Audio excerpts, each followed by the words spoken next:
Welcome to Headlines and History, live news reactions and your views.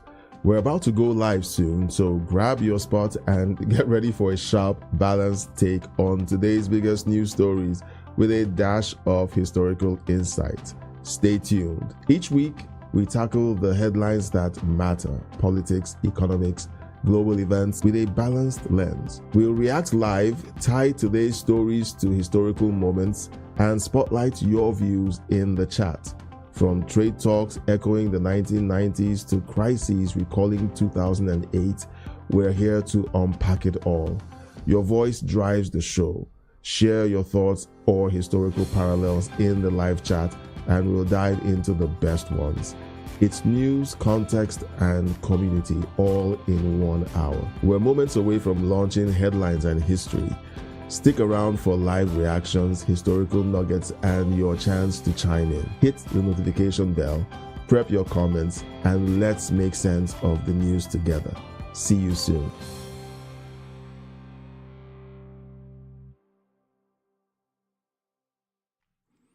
Right, good evening. So a funny thing happened. I'm late because I had to go pick up my son from youth group, and then it's snowing, and I had to drive slower than usual.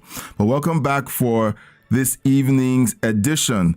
We're breaking down several wild stories. The first, we're looking at so a psychotherapist was interviewed on Fox News, and he says 75% of his patients have a deep hatred for Trump. You know that we've been talking about the possibilities that there is a connection between some of the reactions that we see in people when we watch those man on the street videos where someone is asking a question or pretending to be a Republican when they're really a Democrat, or Democrat when they're really a Republican, and the differences in how the Democrats react when they see a Trump supporter, and how Republicans see a Kamala Harris supporter. And I've been saying that there's something very wrong with the way they behave. Well, it turns out that it's showing up in medical practice now, that people really have TDS. And then we're also going to look at Obamacare. During the government shutdown, a lot was being said about how President Trump and the Republicans were taking away healthcare. They're the ones making it more expensive. And over the last few days, I've been seeing content in my feed explaining why the subsidies were so important in order to mask how expensive Obamacare really is. So we're going to dive into those stories. All right, but first, if you're here for the first time, please consider subscribing to the channel. Like the video, share the video. Let your friends know that this channel exists.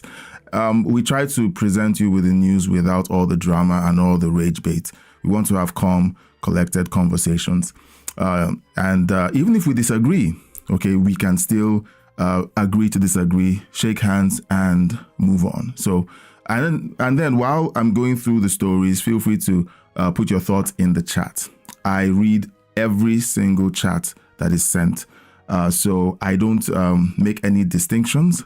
So you don't have to send a super chat before I read your chat. You don't have to be a long-term or a long-time subscriber to the channel for me to read your chat. I will read your chat. So please send your comments. And then there's a poll in the on the YouTube side, both the backup channel and the main channel. Just take the poll and let me know what you think about the question. And the question is, do you believe Trump trauma is a real psychological condition? All right, I'm seeing reactions in the poll. Some people have begun to take the poll on the main channel. So go ahead and take the poll, and then we're going to look at the results by the end of this. Let's dive in. In this interview, okay, now, psychotherapist Jonathan Alpert says that 75%, let me zoom in. of the patients he sees have a deep hatred for Trump and are hyper fixated on him. They can't sleep. They feel traumatized by Mr. Trump. I had one patient, he says, who said she couldn't enjoy a vacation because anytime she saw Trump in the news or on her device, she felt triggered. Have you met anyone who is like that? Have you engaged with anyone who does that? Let me know in the chat. All right, so let's watch this and hear from the man himself. First of all, identify it for us. You're in a session and you pick up on what? Well, Harris, it doesn't take long for me to pick up on this. People are obsessed with Trump. They're fixated. They're hyper fixated on Trump. And they talk about some of the features of this disorder. They can't sleep. They feel traumatized by Mr. Trump. They feel restless. I had one patient who said she couldn't enjoy a vacation because anytime she saw Trump in the news or on her device, she felt triggered. So this is a profound pathology, and I would even go so far as to call it the defining pathology of our time. These people come to you for the things that you described. Can't sleep, traumatized, perhaps depression. I don't want to put words in your mouth. But at first, you are there to treat an illness, a disorder of some kind. And what you figure out is the trigger. Well, and Trump is the trigger for many of these people. And to be that fixated on a figure, on a person, it's simply not healthy. And For over 40 years, President Trump has been in the public eye. He's been doing interviews, he's been on TV shows, he's been on talk shows. He's been interviewed by everyone, by Letterman, by Oprah. And in all this time, this derangement syndrome did not exist. I would say it was created. It was created by the mainstream media in cahoots with Democrat politicians. That's what I think this is, because now when I say created, it doesn't mean that they sat in a lab and said, we're going to create Trump derangement syndrome. Because of the existing connection people have with social media and mainstream media, the messaging that has been pushed for 15 years about President Trump and about conservatives has been very damaging to the mental health of a lot of people. And I think that is what has created this situation. Country has strayed so far away from where we once were. If you look at in the 80s when President Reagan was shot, people were united. He famously said, I hope you're all Republicans to the surgeons. And the response was, today, Mr. President, we're all Republicans. But our country has lost that. We've strayed so far from that unity. Mm-hmm. And what do you see? Because you told me off camera, 3/4 of your patient load right now has what you're calling this TDS. Well, 3/4 of my patients will present with a lot of these symptoms, and within probably 5 minutes of seeing me, their hatred for Trump comes up. So if you're that hyper-focused on Trump, that's a real issue, and it's worth being treated. First of all, so let me know in the poll if you agree. If you agree that do you believe that Trump trauma is a real psychological condition? I've run into it, and it is not pretty. President Trump shows up on the screen, and people just turn visibly red. It's a problem. It is a problem. So, what does this all mean? Okay, what does this all mean? I've said repeatedly that it's unhealthy. Now, Mark Halperin predicted this kind of reaction when he sat with Tucker Carlson. And unfortunately, now, I'm going to play this, but before I play it, I have mentioned that I noticed that there was something going on in the airwaves during the 2024 elections. I would listen to the news. I would watch the way mainstream media was demonizing anyone who supported President Trump or demonizing President Trump. President Trump wasn't in the White House and they blamed him for everything. If the sun didn't shine the next day, excuse me, I need to mute this. Excuse me.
All right, so that was my wife.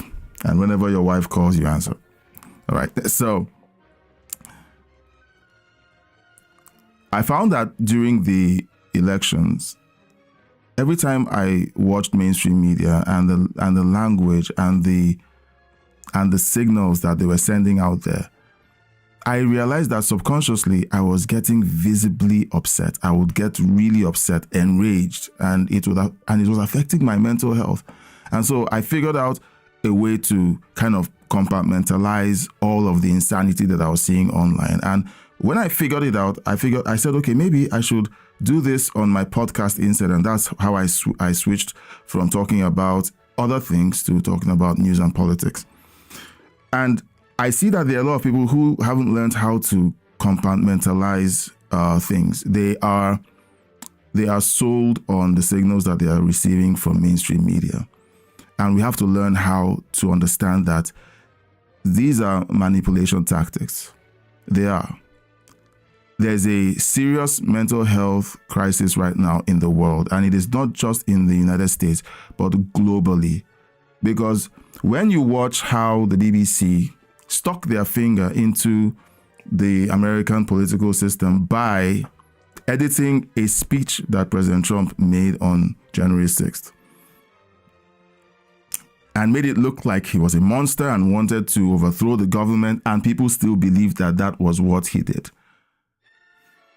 They've created this image of someone that doesn't exist, but they've created it and people are reacting to that false image. This afternoon, we played videos of people who said that they would celebrate if President Trump was murdered. There is a serious mental health crisis.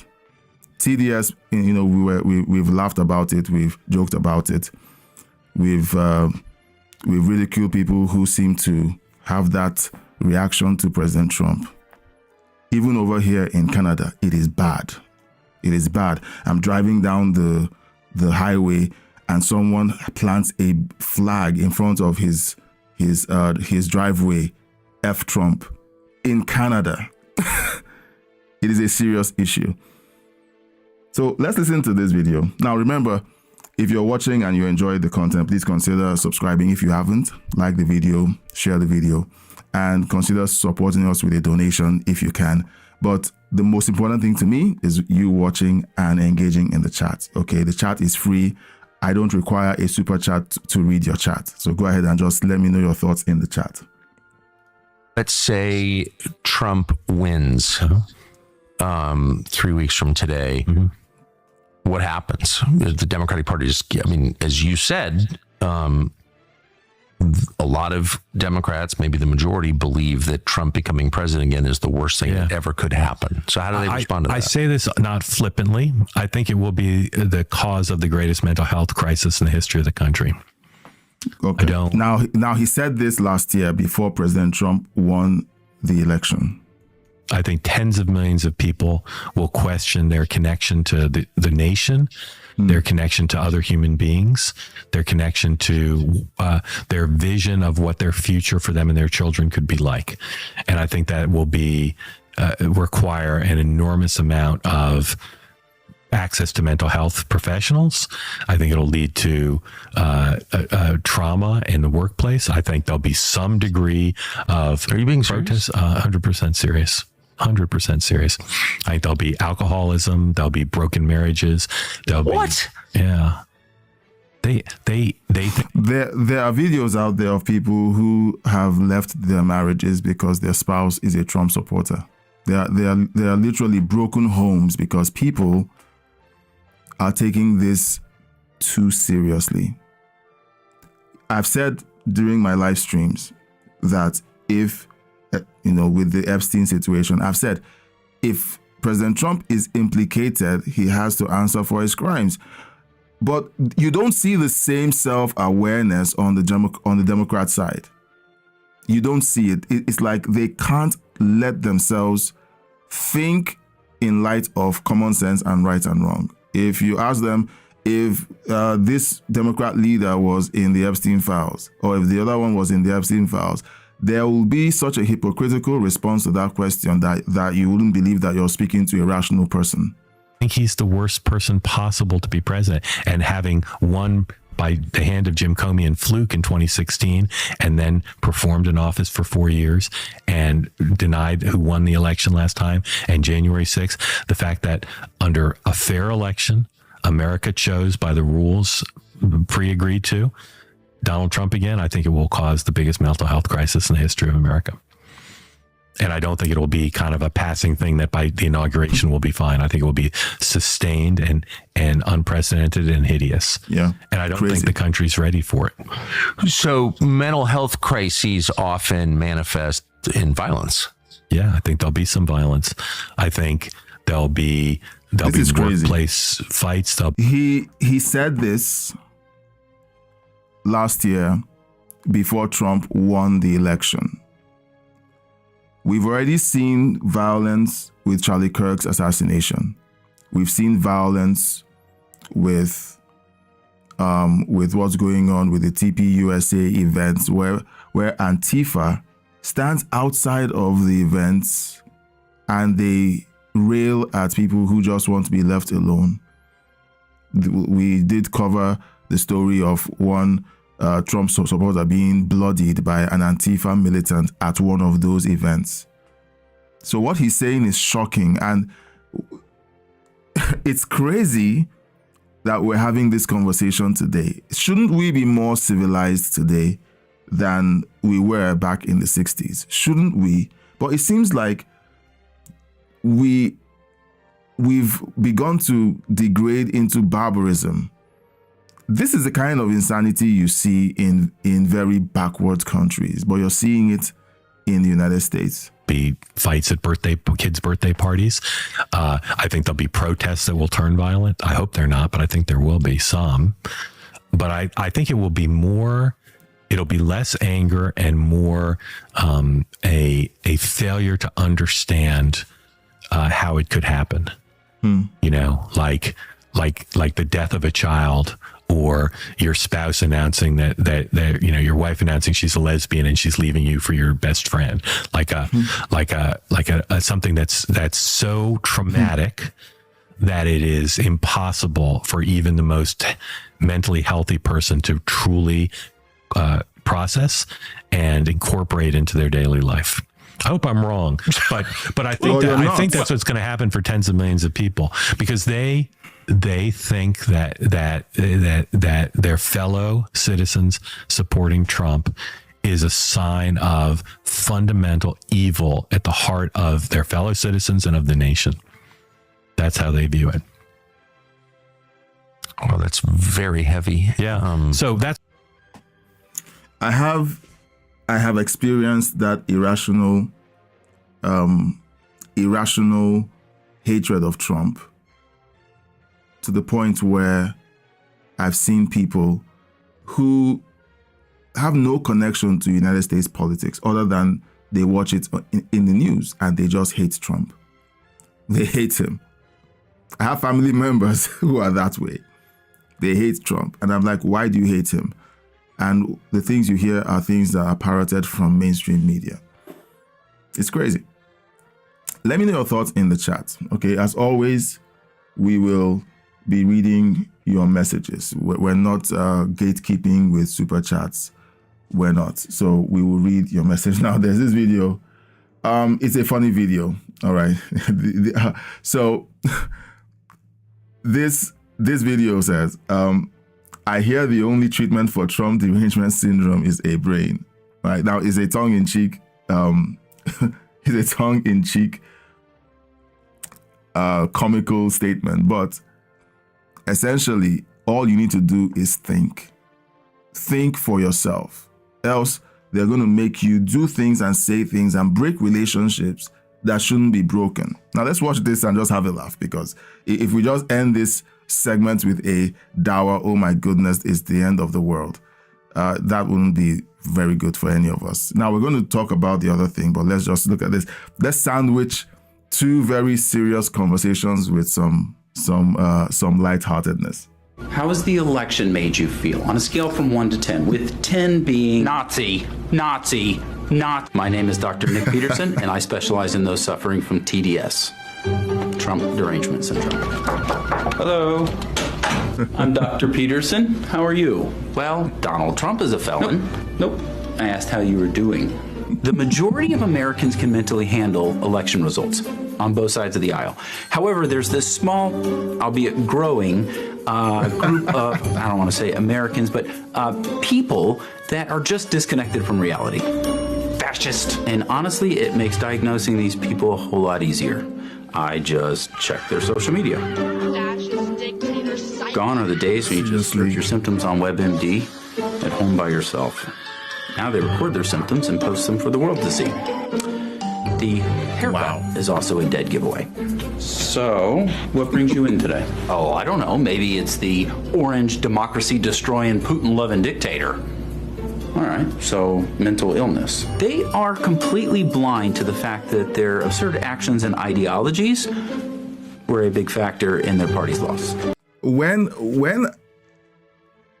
Once I sat and I listened to people talking about how they felt about President Trump, and I listened, and I was waiting for something reasonable to come out of their mouths about what exactly he's done to warrant their hatred.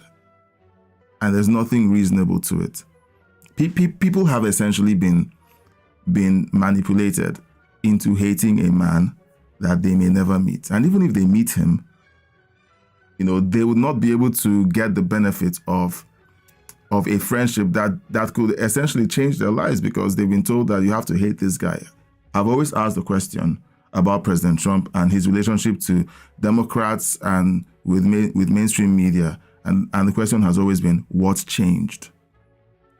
Because for over 40 years, they loved him, they hobnobbed with him, he was their best friend. Joy Behar called him her best friend when he showed up on The View. And that was before he became president, and now he is Satan.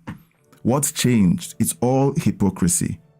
And what I want you to do for yourself and for your family, for your loved ones, is learn how to separate yourself from the craziness that is the signals that are being sent out by mainstream media.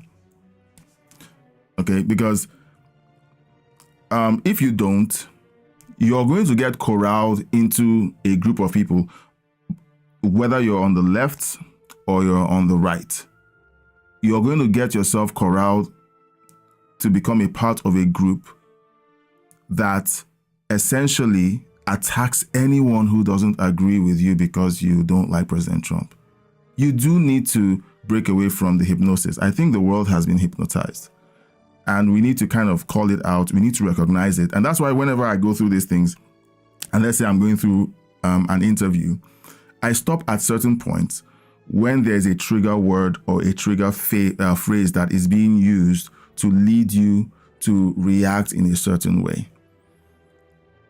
Right, let's keep going. Let me ask you this. Do you even know what a democracy is? Follow-up question. Do you know how Kamala Harris became the nominee?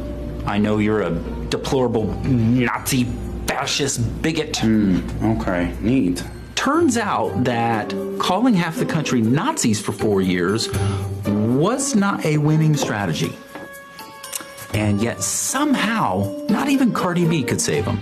Do you realize what I'm going through? Yep, delusions. I am losing my right to vote. What? Where are you getting your information? Whoopi Goldberg? Well, what's the remedy, you might be wondering? Well, if you ask me, it's a history lesson in Jesus, but the pharmacy doesn't offer those.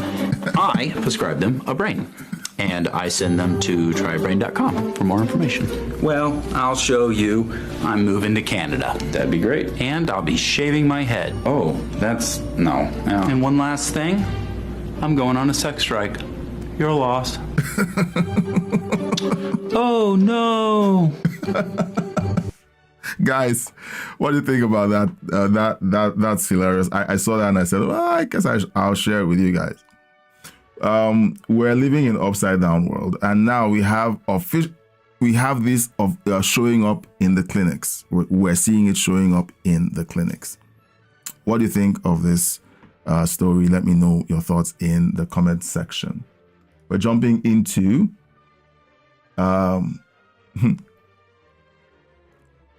Obamacare. This is what Obama said to Americans. He promised that healthcare would be that it would be affordable.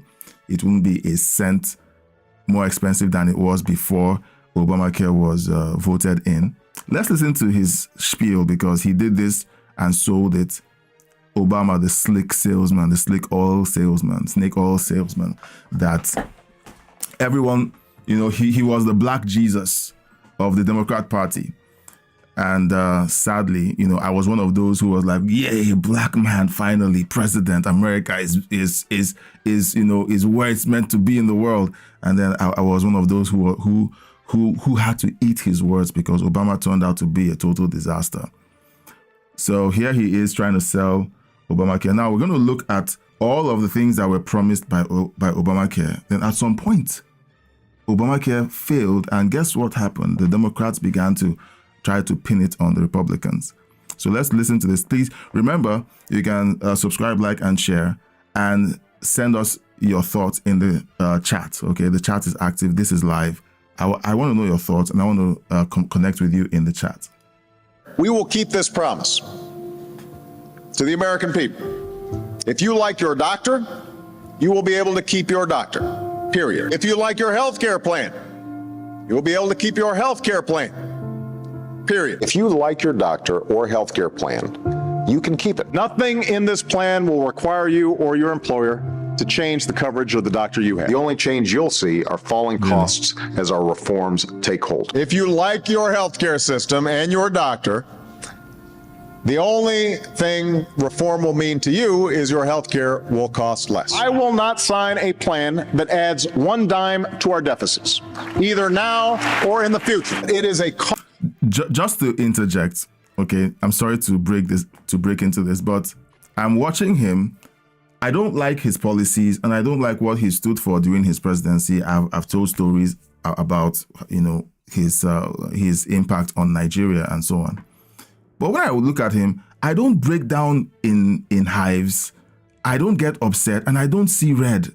Honestly, it's like, okay, so there's something to learn from that, and I'm happy that I don't feel any animosity to Obama. Else, I would honestly be thinking that I have Obama.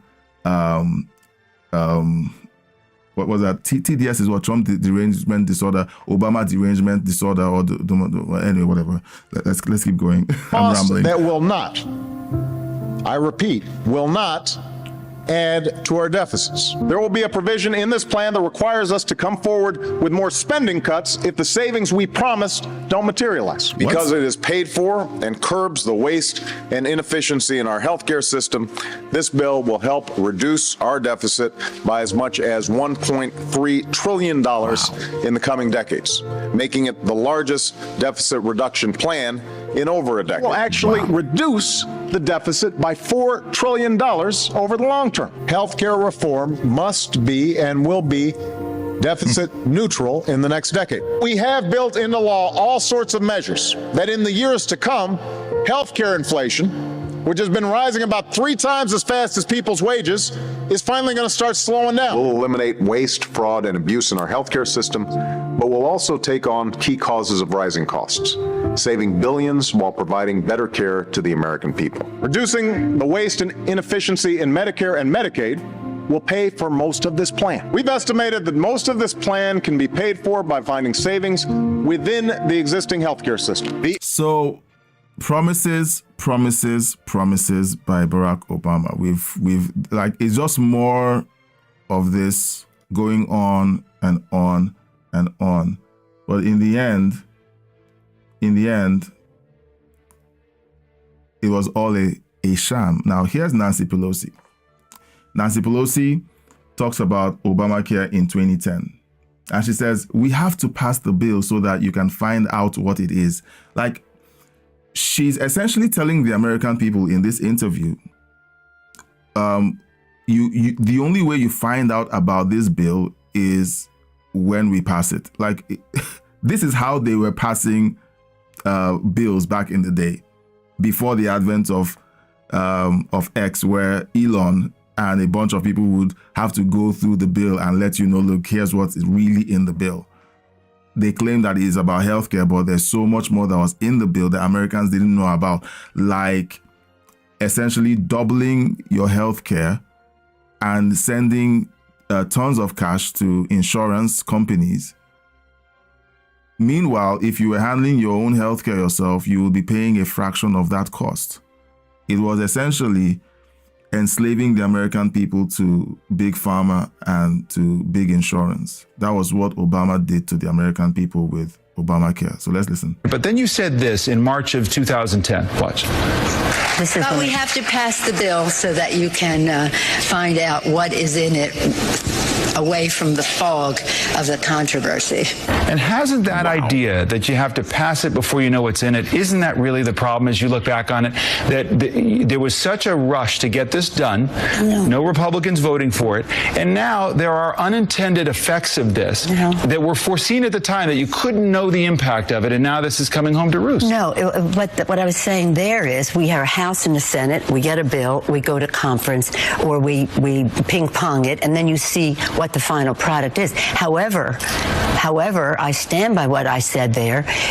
When people see what is in the bill, they will like it, and they will. Well, let me know in the chat if you're using Obamacare and now that you know what's in the bill, do you like what's in the bill? All right. So Democrats forced through Obamacare when 70% liked their insurance. 70% of Americans wanted to keep their insurance. This is historical fact. And that's why we heard Obama repeatedly saying, if you want to keep your health care, you can keep it. You can keep your health care, you can keep your doctor, you can keep it. But the conditions that Obamacare created forced people to use health insurance through their companies. So if they worked for a business and the business offered insurance, that insurance couldn't be paid to you in cash. It had to go through Obamacare. Hey, Tone, I see you. Yeah, lies. And you know what? When they get caught in those lies, they begin to do what she just did. She's like, no, that's not what I meant. That's not what I meant. And then she pivots immediately because they clearly sold out the American people. No Republican voted for it. And that was the reason why the Republicans had the shutdown that Obama claimed was was taking the country hostage. He was like, they were rejecting Obamacare, but Obama, being the slick guy he is, and the Democrat voters being as gullible as they were, they went along with it and claimed that the Republicans were the bad guys. Today, Hakeem Jeffries, Walmart Obama, is doing the exact same thing, repeatedly saying that the Republicans are trying to take away your health care. They are not. Obamacare is a black hole that is sucking taxpayer money year on year, billions and billions of taxpayer money, and it's clearly a failure. No Republican voted for it. They swore it would pay for itself. Now it costs $500 billion. They broke it and left taxpayers holding the bag. They are liars and thieves. You know, it is sad. It is sad to watch. Okay, now here's something else. This was hidden in the Obama healthcare bill when it was passed. All right, now we're breaking down this whole narrative that the Democrats are pushing. Hakeem Jeffries consistently stands in front of the press and he says, the Republicans want to take away health care. They want to take away the subsidies. The subsidies, in case you don't know what the subsidies are the balance that is left for the American people to keep their health care with the current affordable care arrangements, which entails them using these health insurance companies with bloated insurance bills. So if your insurance tells you that your health insurance today costs $200 a month, this is just it's an example. They tell you you're meant to pay $200 a month. In essence, what your insurance really is $400. That's so because the subsidy is that the United States government pays the additional balance of what it costs. Now, here's what happened quietly. On January 1st, 2015, Medicare tax went from 1.45% to 2.35%, meaning now the top income tax bracket went from 35% to 39%. Top income payroll tax went from 37% to 52%. All of this was hidden within the bill. So when they're passing one bill, they stuff it with a bunch of things to take stuff away from Americans. This happens everywhere in the world. And sadly, it is because regular civilians believe that the people they voted for won't sell them out. But the American people were sold out. In 2016, during President Trump's presidential campaign, now I'm setting this up for a statement by John Fetterman.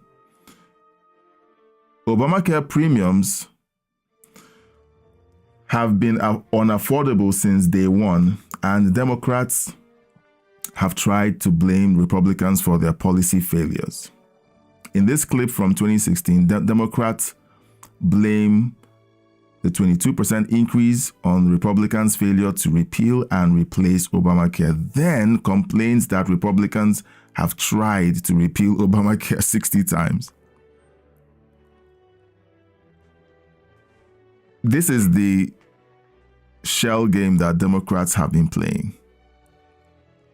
Well, if the Republicans really wanted to fix Obamacare, then they should repeal and replace it with something that's better. Oh, but by the way, Republicans are horrible people because they've been voting 60 times trying to replace Obamacare. That's the disconnection from reality that we see with Democrats. So let's listen to this. This was 2016. 2016. This is the year that most of us woke up.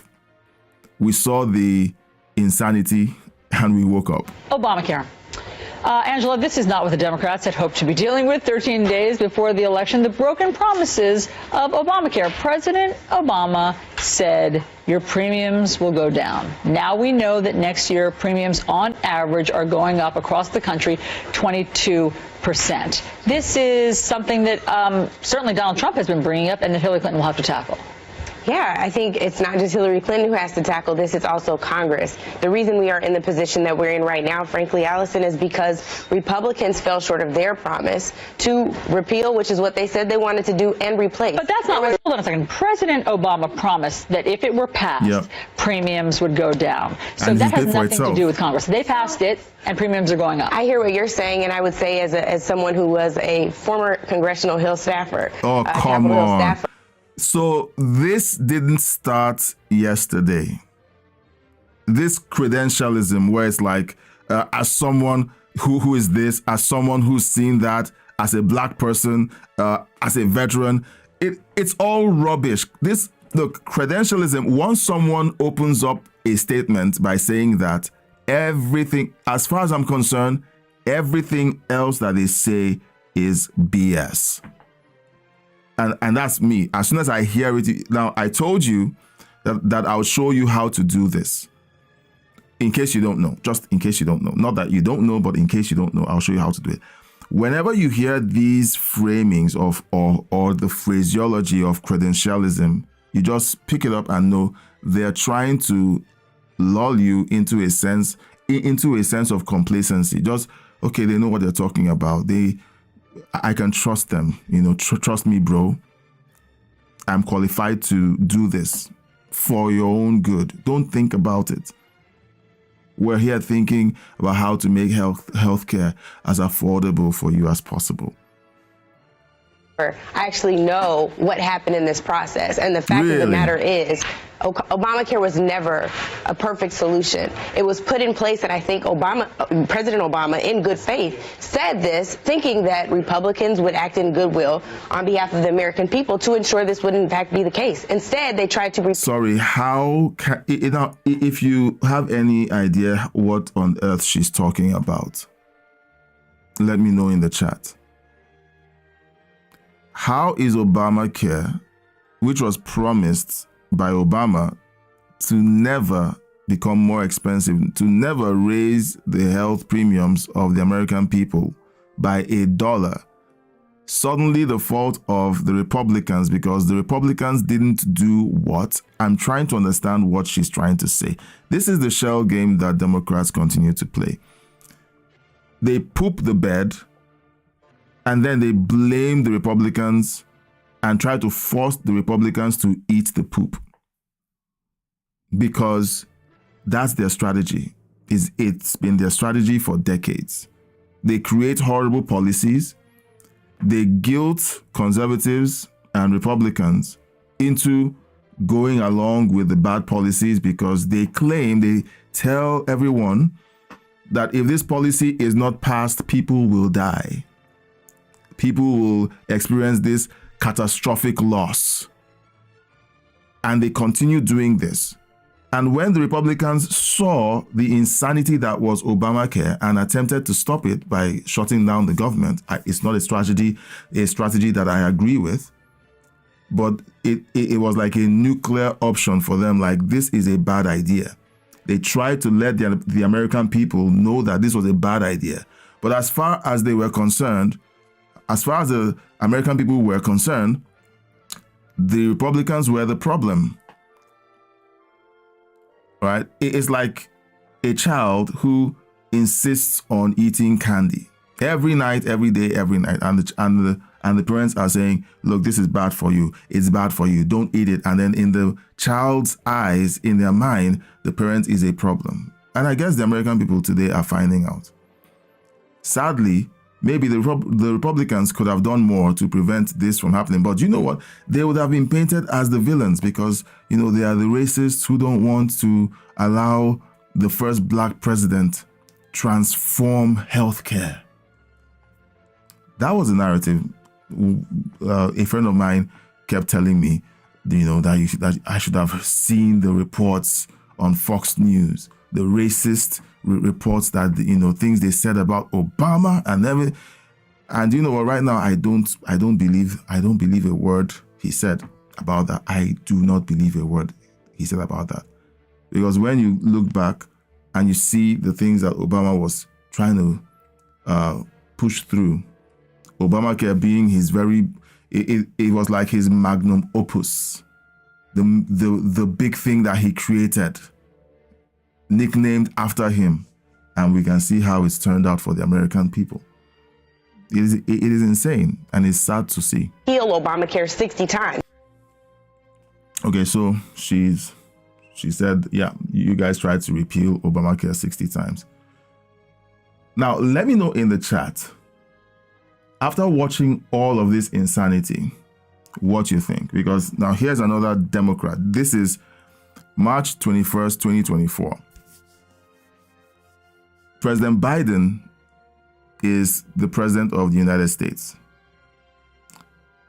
President Trump is not the president. He is not the one in the White House. But this is a speech about Obamacare. The Obamacare subsidies. I've already explained what a subsidy is. And this senator says this.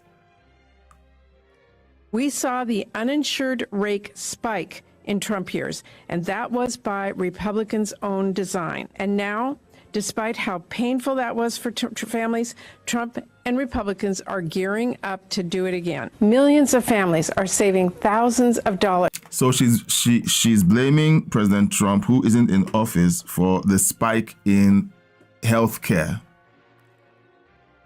This is a Democrat talking point. It's not a fringe talking point. It's a Democrat talking point. Obamacare is, health insurance is spiking, premiums are spiking. It's the Republicans' fault. And this was it's really infuriating to see them lie. I wonder how they can do it. I wonder how they do it. I wouldn't be able to do it. I wouldn't be able to stand in front of the camera and lie to millions of people, but they do it so effortlessly. How do these people live with themselves? How do they live with themselves?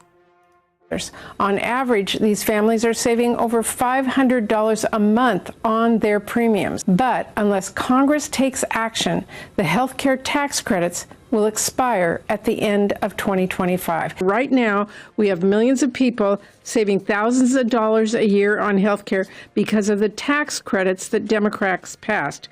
Have Republicans said a peep about extending that aid with their own signature bill? Of course not. They are perfectly content to let help for working families expire and let health care costs skyrocket. While the health care tax credits they refused to extend may not expire until the end of this year, insurers are setting their rates right now. So this is what we're going to learn. I'm going to front load it because we're hearing historical accounts. This one person has been talking about this since, was it March or May of 2024? This is a speech she made on July 30th, 2025.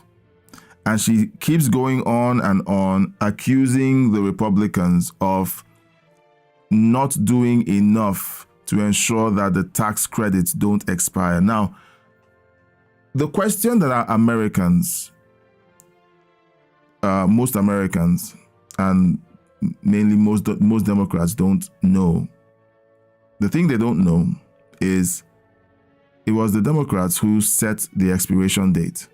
Remember, they were in charge of the House and the Senate throughout the Biden years. And they intentionally set these tax credits to expire in December of 2025 because they needed that expiration to coincide either with a new sitting Democrat president And of course, they would agree to extend the tax credits on Obamacare by then. Or if it was a Republican, the Republican would be left holding a ticking time bomb. And they would use that ticking time bomb to make that Republican president look bad. How do I know? A Democrat lets us know that that was the plan.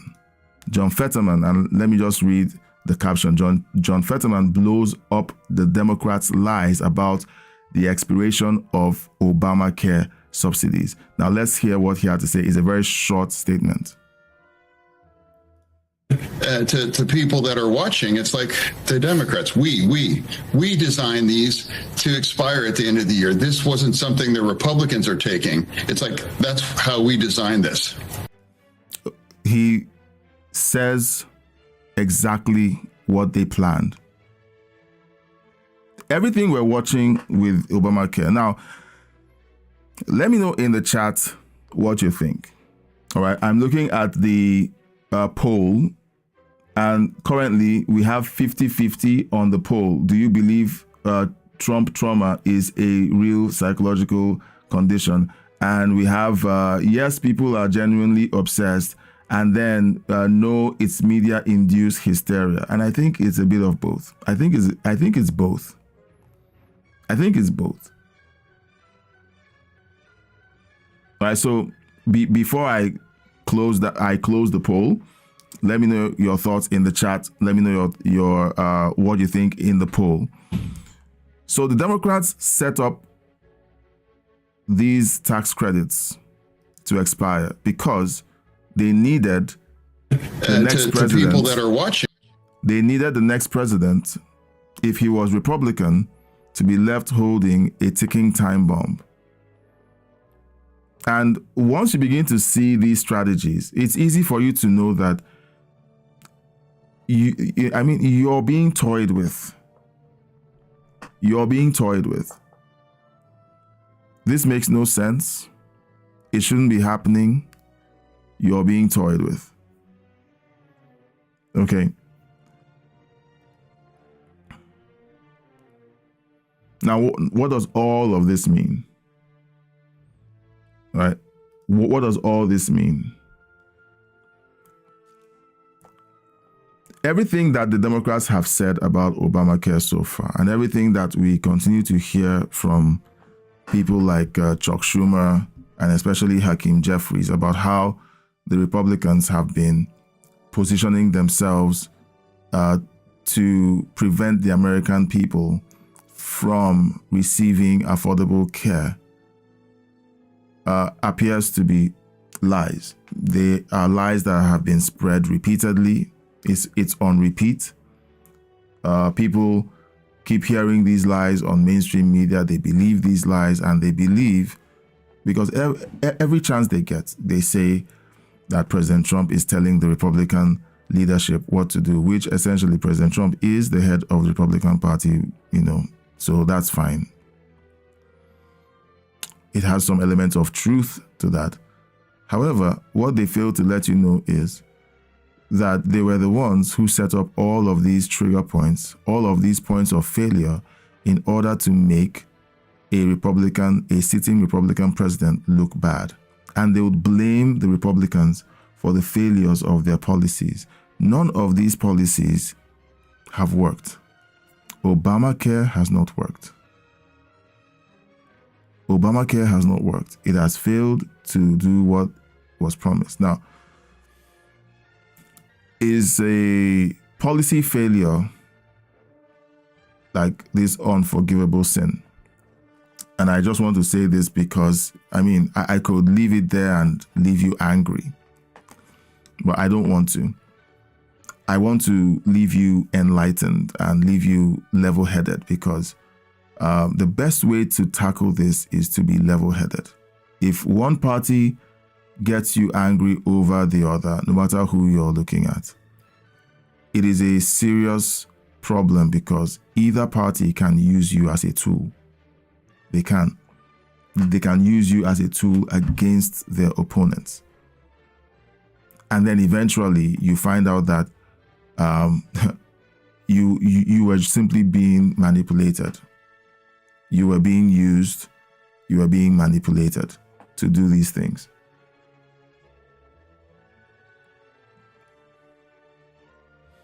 All right. Now, so the next time you hear Timu Obama accusing the Republicans of being the ones withholding Obamacare or withholding health care subsidies from the American people, I want you to think about these things that I've just pointed out. All right. Don't forget to subscribe, like, and share. Don't forget to leave your thoughts in the chat. Now, there's an update to the BBC situation.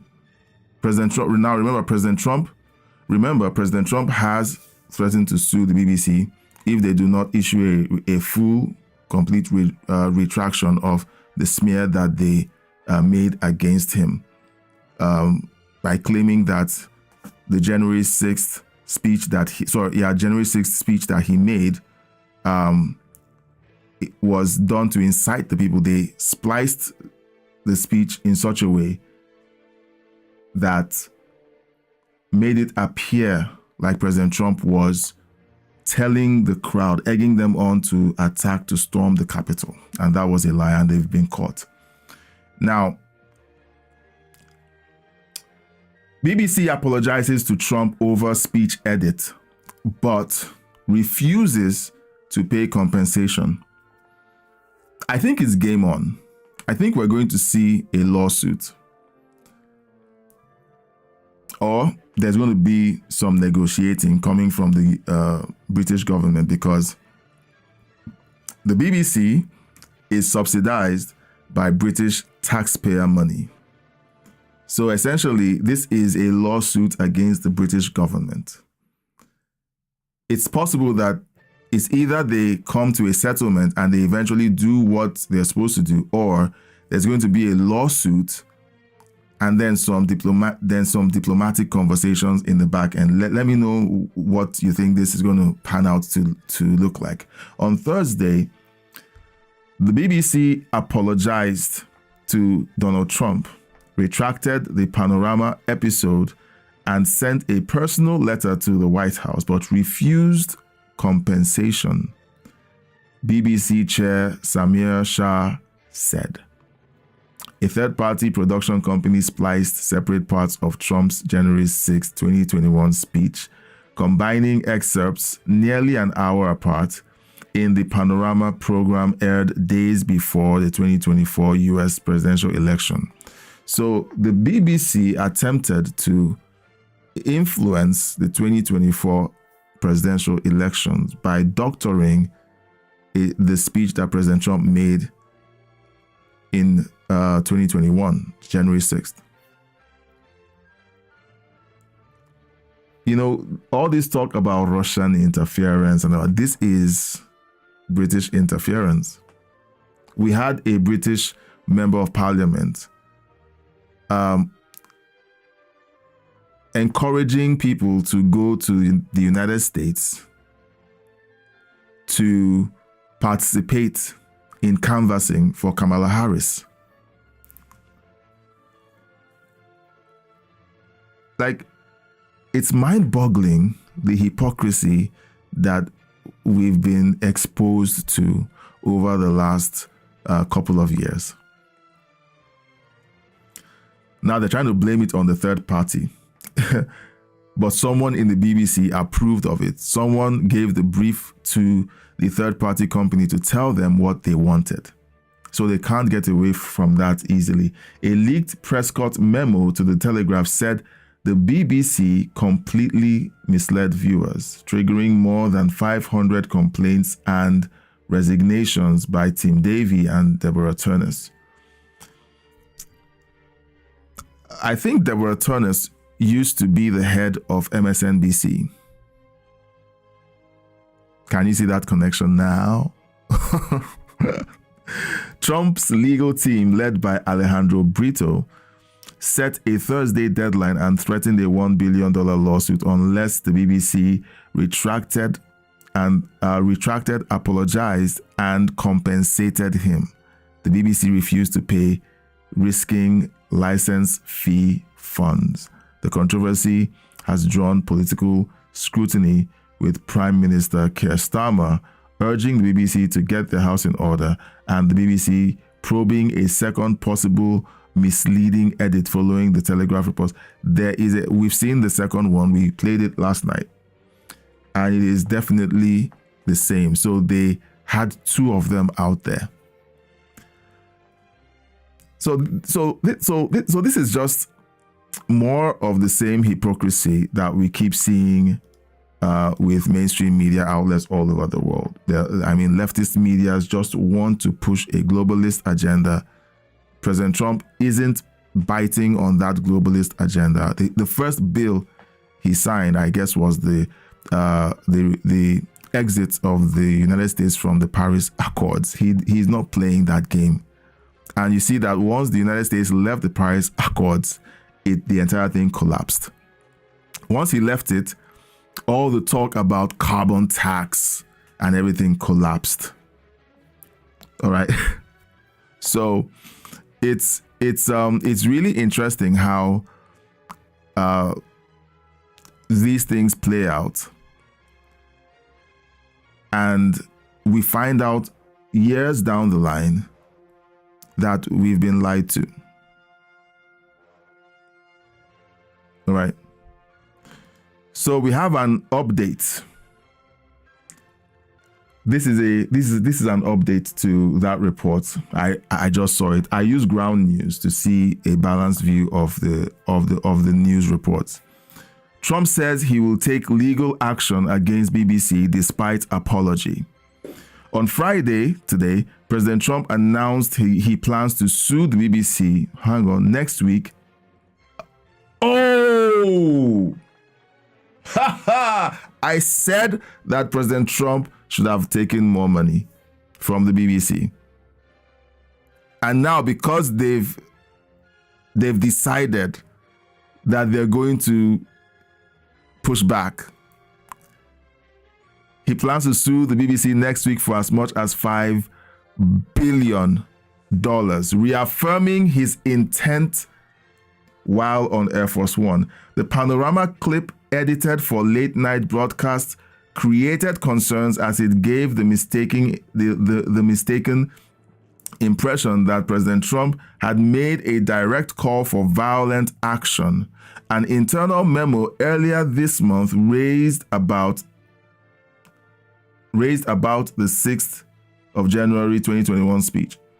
On Thursday, the BBC apologized, calling the edit an error of judgment and promising Panorama will not be broadcasting it in this form, but refused to pay compensation. The controversy has already produced the resignations of BBC Director Tim Davie and Head of News Deborah Turnus on Sunday, while public court records show no legal action filed by the weekend. In a November 9th letter, Trump's lawyers set a Friday evening deadline for apology, retraction, and compensation, while Trump said he would discuss the matter with Sir Keir Starmer, the UK Prime Minister. It's on. Guys, it's on. So he started out with a $1 billion compensation. The BBC said, we're not paying. Here's your apology. We withdraw it.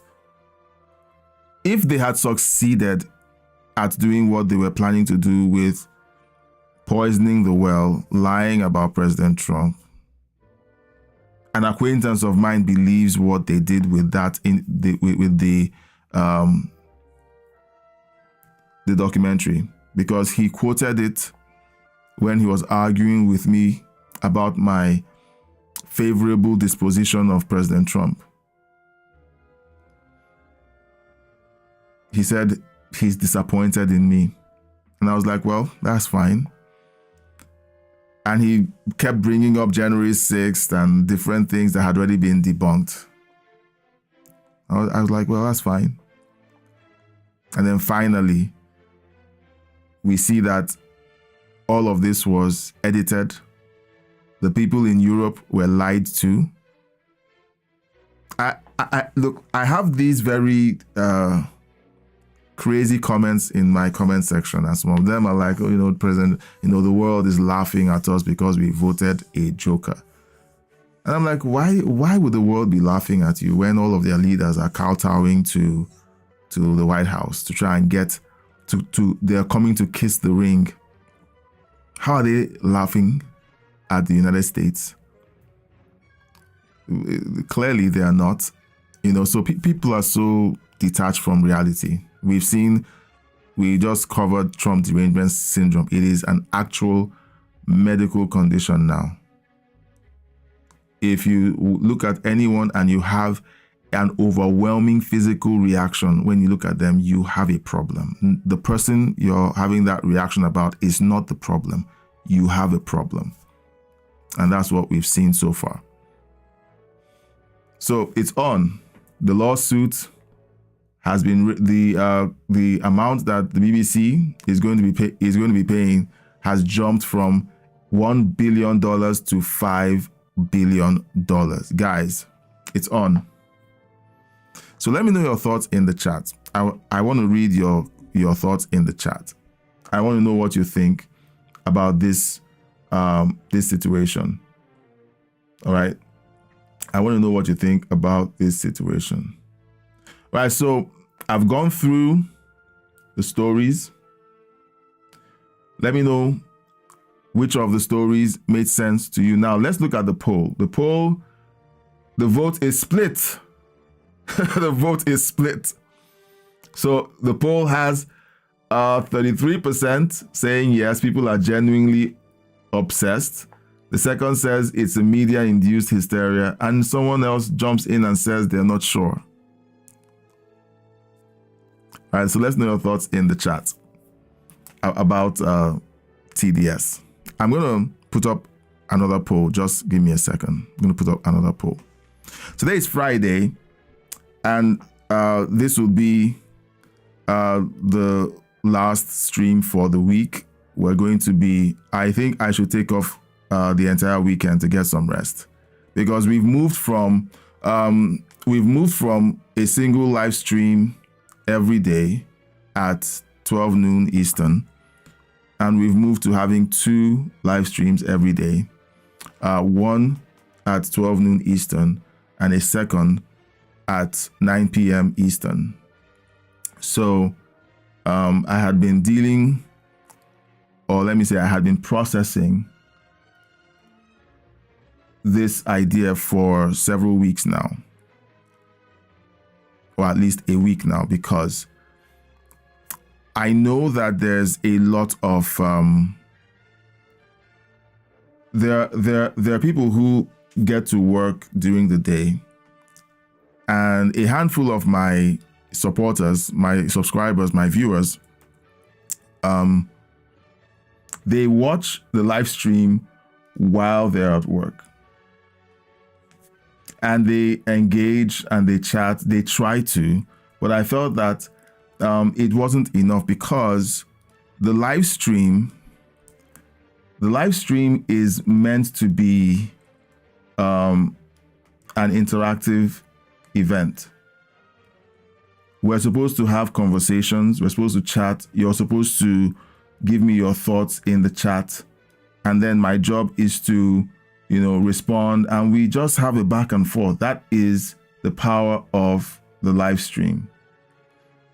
We're struggling to do that because that's during the day, because most of the people who watch are at work and they can't exactly be distracted while they're at work. They can listen, but they can't be distracted while they work. So, all right, the second poll is up. So I've been thinking to myself, okay, so what do we do? Should we move the live stream to the evening, or should we simply have 2 live streams, one in the daytime at noon Eastern and a second at night?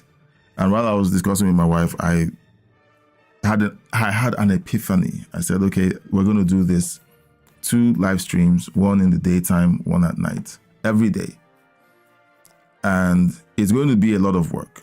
It's going to be a lot of strain on me. And that means that I will have to give myself permission to not need to live stream during the weekends. If there's an opening and I feel up to it, maybe.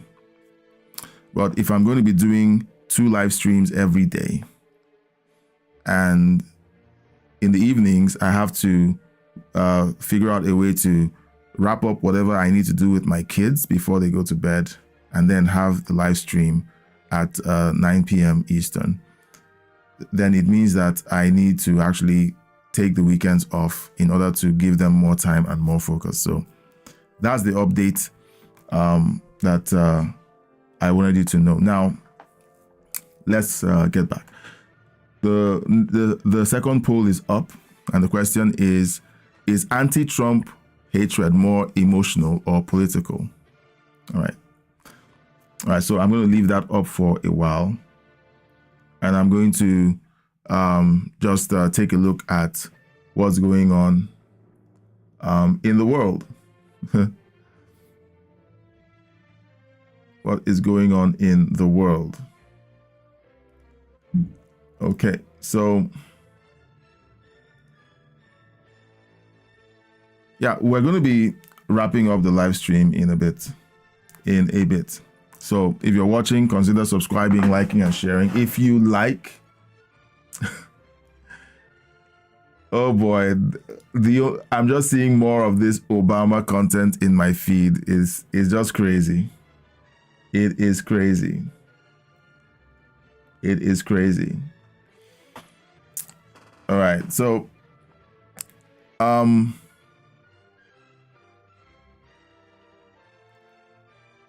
yeah, so we're going to be wrapping up the live stream. If you're just watching, please consider subscribing, liking, sharing the video. Let me know your thoughts about the stories that we've covered, either in the chat or in the comment section. Consider supporting us by sending us a donation, either in the link of the chat, the pinned link in the chat, or by using the super thank or super chat feature in the chat or in the comments section. It helps out a whole lot. It helps us keep the lights on. And this is now a full-time gig for me, at least until I sort out a few other things. And if in the end, this is able to keep me self-employed and pays the bills, then I will be able to do this full-time, put in more effort into research, packaging the show, making more videos, creating more experiences for you, and so on. So we also have a membership. We have a membership, and I would like you to consider joining the membership. The membership is available by clicking the link in the video description, the live stream description. It takes you to a page. You get introduced to the membership. You get to know what the perks are, and then you can choose to join. We have members only content. You get to see videos before everyone else sees them, and you also get to have members only live streams. We're going to kick those off soon, and then you get to have other perks like being able to vote on certain directions that the channel is going in. We haven't. Oh yeah, and then there's the call-in feature. We've been trying to get the call-in feature going for a while, and it's been a struggle to get the call-in feature together. Within the next week, we should have that all ironed out. I'll figure out the best way to do it. I don't want to use Zoom. There was a different feature that would allow a better collaboration between the people on air and me, the host. So I'm trying to figure that out, but it is one of the perks of being a member. You get to be a member of the panel reacting to the news stories along with me. One of the members has already had that experience. It was beautiful. I enjoyed it. We covered the news stories for about an hour, and that was great. I enjoyed it thoroughly. All right, so I'm waiting for your comments as we land the plane. All right, as we land the plane.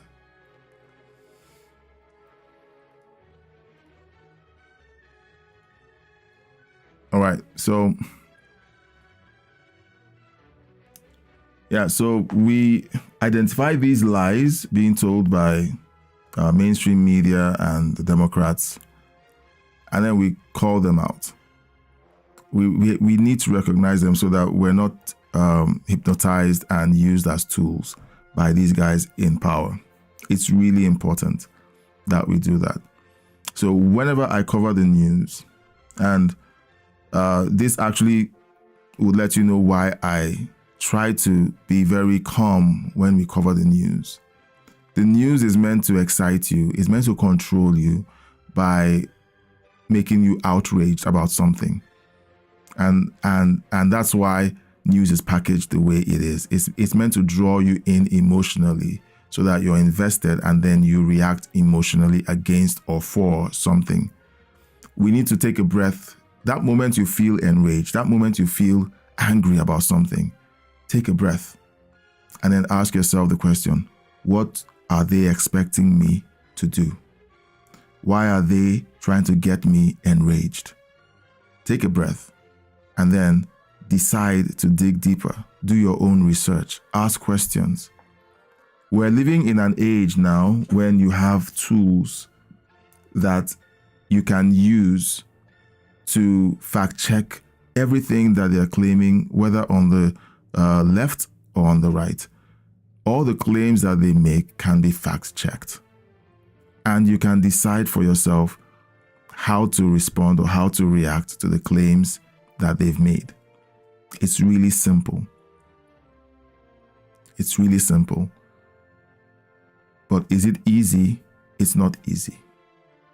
But it's simple. It's not easy because when your emotions get going and the adrenaline is pumping and you're getting riled up, how dare they? These people are effing liars and so on. I don't swear, so I don't, but, you're thinking that and you're so enraged. That's the time when you need to catch yourself and say, okay, hold on. Why am I feeling this way about this? And why are they trying to make me feel this way about this? And then take a breath, think about it, and make a decision how you want to behave about that particular scenario, that situation. It's important. I'm finding the more I look at news and politics, the more I study these situations, the more I see a lot of manipulation. There's a lot of manipulation going on, both on the left and on the right. I've been looking peripherally at what they call the conservative civil war. There's a civil war going on in the conservative arm of politics in the United States, or at least the conservative creators in the United States. There's Candace Owens and Tucker Carlson versus Nick Fuentes versus everybody. And that's how it's being painted. And I don't want to pay attention to all of that because some of the topics that they are making their darlings. These are darlings that they subscribe to. They want everyone to agree with them 100% on all of the policy positions that they're taking. And sadly, that's not a healthy way to go about politics. If you're dealing with politics, there will be a lot of compromises on your side. In politics, there are there are policy positions you can't compromise on, but there are a few you may need to compromise on, and you need to choose your battles. But the one thing that you should not compromise on is the fact that someone from the opposing party that has values and policies that are antithetical to, for me, the values taught in the Bible, I will not allow someone like that take power. because it's important that the policies and principles that align with life, that are life affirming, that are life giving, are allowed to play out in order to give my children, my grandchildren, and great grandchildren a fighting chance in the world. That's what I look for. So I wouldn't want the Republican Party to burn down the House simply because they're having a MAGA civil war. That's very counterproductive. It's very counterproductive, and I don't want to see that continue. I just wanted to mention that because some people have been following it, and if you're following it and if you're getting sucked into it, try not to get sucked into that vortex. It's good to know what they're talking about. Like there's a video that Tucker Carlson just released about Thomas Crooks, the person who attempted the assassination of President Trump in Butler, Pennsylvania. There are questions that have not been answered. I'm seeing that there are. And to be honest, there will always be questions that will not be answered. Is that a reason to burn the house down? Not quite. Because if you burn this house down, the other house wins. So I would say we need to take a breath, listen to both sides, make a decision for common sense, and then continue having conversations. Continue having conversations. That's what I would advocate for. Yes, there is a civil war going on.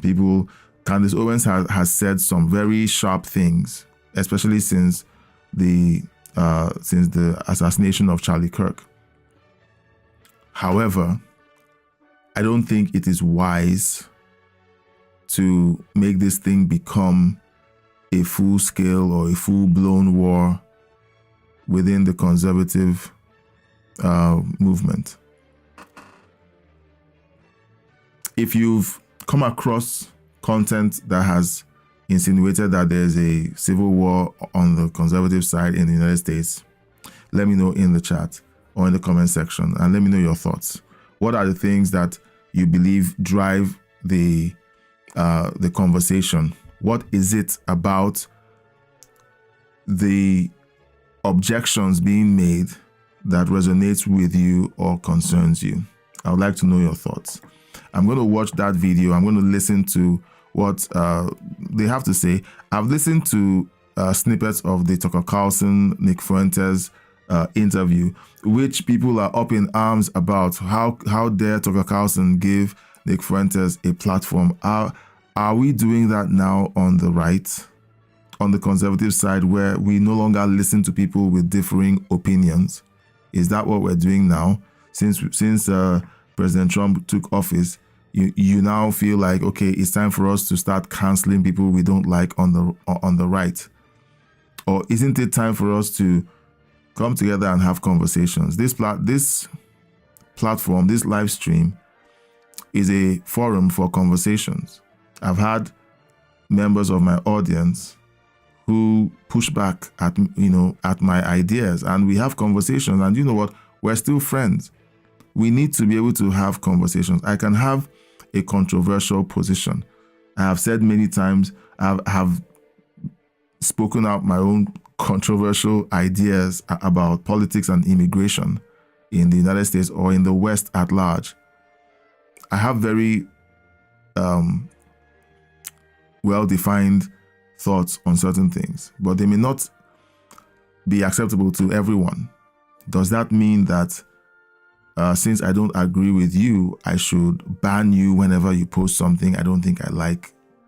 No, I don't think that's a healthy way to grow a meaningful community that builds and doesn't destroy. If we throw away people who have differing ideas from us and we don't figure out a way to build on common ground and then discuss the fringes, because that's the way societies are built. Find common ground, build on the common ground, and then figure out how to negotiate the fringes. Those are my thoughts. I think it's a waste of time for conservatives to engage in infighting. The infighting is a waste of energy, is a waste of time. And I think that we have to spend more time building than destroying. All right, so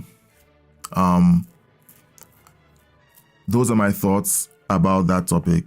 It wasn't one of the things that I had kind of planned to present, but it's something that I ran into while I was preparing for this evening's live stream. And I know it's out there on YouTube.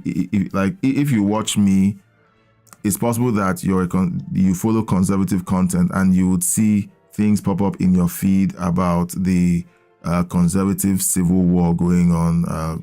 Tucker Carlson and Nick Fuentes and Candace Owens versus everybody and so on. And everyone else has they've articulated the reasons why they disagree with them. But to make it out into a full-blown civil war where people simply outright reject and want to throw them out of the conservative movement, I don't think it is a constructive way to go about this entire situation. It isn't. I don't agree with that, and I think that we should learn how to have disagreements without throwing away the people that we should hold close. Tucker Carlson is an asset. Candace Owens is an asset. Even Nick Fuentes is an asset. All right. So someone might hear me and say, "Okay, you're now a groiper." I am not a groiper. There are people who have more ideas that we agree with, and the things we disagree with are fringe ideas. Yes, those fringe ideas can be very abrasive, but it is time for us to learn how to sit and negotiate with each other, because the alternative would not be good for anyone. All right. All right, so thank you for being a part of this. We've reached the end of the live stream. If you like my easygoing, calm disposition while presenting you with very high-octane news that makes your blood boil, and you don't want to have to go on high blood pressure medication, you like what we're doing here, please consider subscribing, liking, and sharing the videos.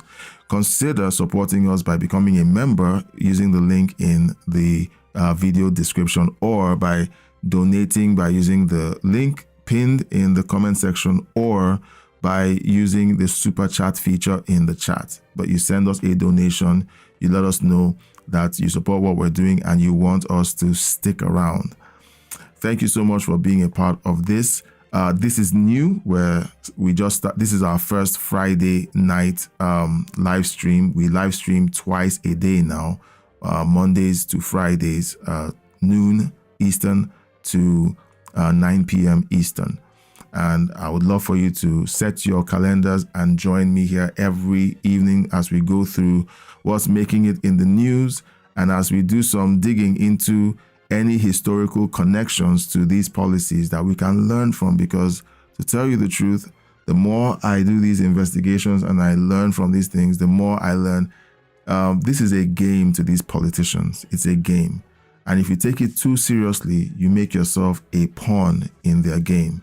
So if you don't want to be a pawn, stick around. We will think through this together. We will stick together. We will learn how to navigate these, the brainwashing from both the left and the right. None of them is exempt from this entire debacle. The leftists have taken over media and they're brainwashing on their side. The right did it for a while, and who knows, if we don't stay vigilant, they could go back to doing that again. But we need to be fully awake and fully aware of what's going on, so that we can all be able to think for ourselves and make decisions that are helpful for us and our kids. So thank you for being a part of tonight's show. We will be back again on Monday at 12 noon Eastern. Thanks for joining us. Let me know your thoughts in the comment section, and we will... Okay, oops, sorry. We have a... I haven't called out the results of the second poll. Let me do that very quickly before we close. So again, we have this poll: is anti-Trump hatred more emotional or political? And the answer is a mix of both. So we have a mix of both. So I'm ending the poll. If you want to make suggestions about future shows or future topics that you would like us to consider talking about or discussing, you can always send an email with a link to the video or to the article that you want us to address to crossroadsirl@gmail.com. All one word, crossroadsirl@gmail.com. You can send that in. I will look at the stories, and if something that we can discuss and do justice with, we'll set it up for the following stream after the link has been sent. Again, thank you for being a part of this live stream. It's been fun. I appreciate your presence. Thank you, Tony, for joining. I always appreciate seeing you in the live stream. It must be very early in Australia. So thank you for taking out the time to be a part of this. All right, I'll see you on the next one. And until next time,